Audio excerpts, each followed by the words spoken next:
sukses në proceset që e presim. Po, dhe sa e vështirë do t'jetë brenda LDK-s që ta arrijet një konsenzus për ta votuar ose jo Osmanin, duke qenë se deri diku janë të ndarë në dysh. Dhe një takim i Osmanit me Lumir Abdigjikun, sikur ka dhënë sinjale se të njëjtit edhe mund pra të jenë disa vota brenda LDK-s për Osmanin, megjithatë pjesa tjetër duket sikur nuk janë dakord. Unë besoj që kjo është e vërtet, pra ka aty zërat ndryshëm për dhe kundër. Tash është vullneti deputetëve që vetë vendosin për votën e tyre, por unë mendoj që është interes edhe i LDK-s edhe i atyre deputetëve që t'jenë pjesë e procesit në zgjedhjen e presidentit ose presidentës, sepse i bëjnë mirë Kosovës, por i bëjnë mirë edhe LDK-s. Pra, është pozitive për LDK-n dhe nuk do t'i faturohet një faj i ri tash LDK-s për shkak të një blokade të mundshme. Këto ndarje janë thjesht të themi qëndrime të individëve që kanë një raport ndoshta në të kaluarën që nuk u ka pëlqyer me Vjosa Osmanin dhe unë mendoj që është reflektim i kësaj.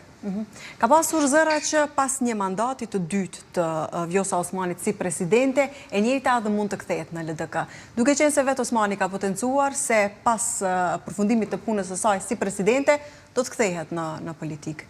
A do t'i konvenon të LDK-s që të jepte edhe një mandat për Osmanin, të jepte votat për që të bëhet edhe njëherë presidente, që pastaj e njëjta edhe të kthehej në LDK për të ndihmuar në rimëkëmbjen, po them, të partisë?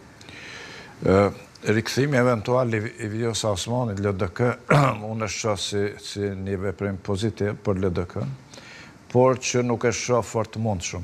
As këtë situatë, po as pas 4 vjetësh ose 5 vjetësh kur mund ta kryej mandatin e dytë, për arsyeën e thjeshtë se nuk do të kishte asnjë logjik që persona që janë LDK me ndikim, duke filluar prej kryetarit, të jenë të interesuar që ta sjellin një person i cili ndoshta ata i qetë pak në margjina.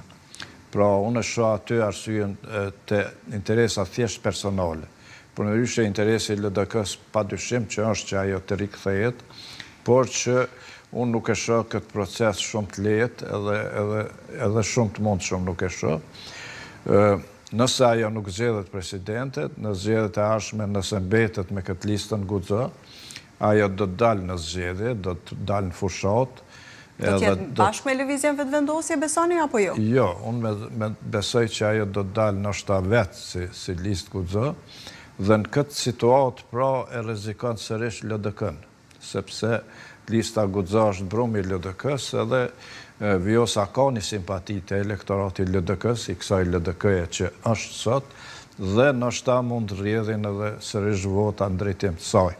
Pra nuk i konvenon LDK-s asnjëra prej situatave, por në këtë kuptim të interesit në kusht LDK-s, i konvenon që ajo të mbetet në pozitën e presidentës dhe në këtë mënyrë nuk e rrezikon pra LDK-n në atë kuptimin e marrjes së votave.